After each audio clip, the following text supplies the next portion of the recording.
Hello, magandang araw sa inyong lahat. Maglalaba nga pala ako ngayon, guys.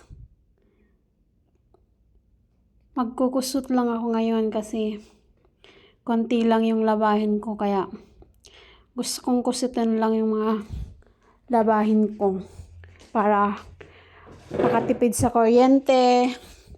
Pero ida-dryer ko to para dito ko lang sa loob ng bahay isasampay.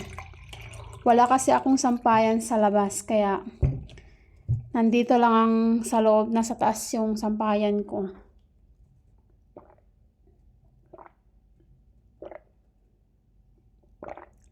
Bubili nga pala akong sampayan, yung folded na sampayan. Yung pwedeng dito lang sa loob ng bahay i-set up. Wala kasing space sa labas ng bahay, tsaka mababasa din kapag halimbawa umulan. Kapag naglalaba ako, guys, gustong gusto ko yung kukusutin lang. Kaso lang, may time kasi na nagmamadali ako kasi may gagawin pa akong iba.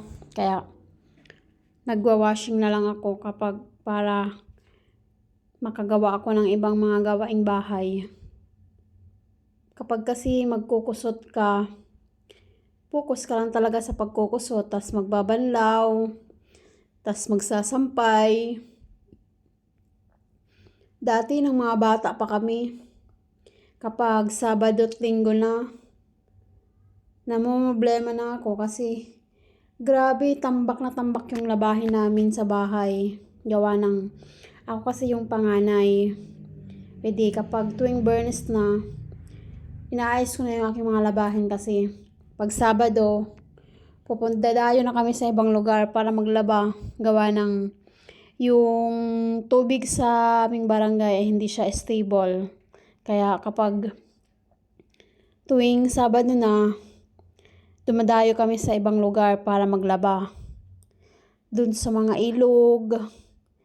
Maganda din naman labahan doon kasi mabilis kang matapos. Gawa ng pag nagbabanlaw, diretso tapo na yon kasi sa ilog ka maglalaba. Tsaka maganda din doon, gawa ng malakas ng tubig, lalo na kapag tag-ulan. May time din na yung tubig, maputik kapag malakas ang ulan. Pero kapag hindi naman malakas ang ulan, malinaw yung tubig.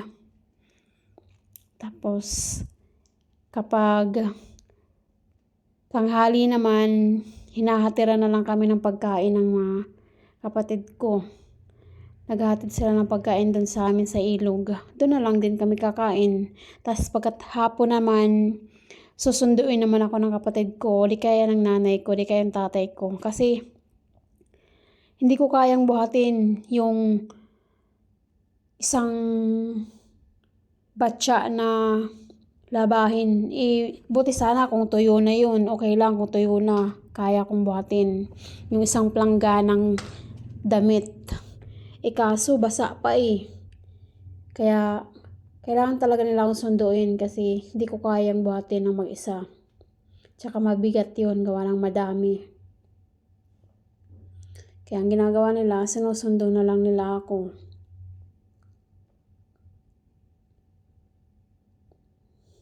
Hindi kasi pwedeng isampay doon sa mga damuhan eh. Maputi kasi yung damuhan, gawa ng may mga kalabaw na doon sa mga damuhan. Kaya yung mga damo nalalagyan ng mga putik. Tapos yung iba may mga uod pa, yung higad ang tawag sa Tagalog nun. Masaya din naman kasi pagkatapos namin maglaba, mangunguha kami ng mga bayabas. Tapos pagka Monday na, dadalhin namin sa school. Ibebenta namin 50 cents yung isa, kapag malaki piso. Tapos yung iba naman, pinapalitan na lang nila ng papel. Kapag walang pera, papel na lang pinangpapalit ng bayabas. Nung time na elementary pa ako, masaya din naman. Nakakatuwa naman ang mga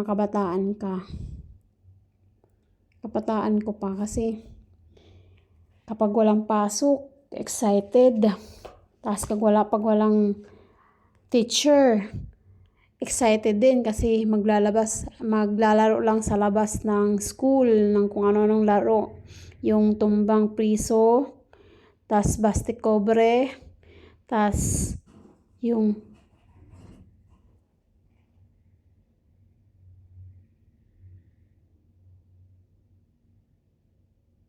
bahay kubo o Chinese garter. Yan yung mga magagandang laro. Pero ngayon, ang mga kabataan, more on gadget na sila. Di na nila na-experience yung mga larong pangmasa dati. Samantalang, masaya laruin ang mga larong yun. Yung Chinese garter, masaya din yan. Pataasan. Kaya, masarap maging bata. Kaya ito, laba-laba. It's laba time. Hindi naman madumi yung aking mga labahin. Alikabok lang naman at saka pawis to. Kaya, mabilisang laba lang to. Di siya ganun katagal kusutin.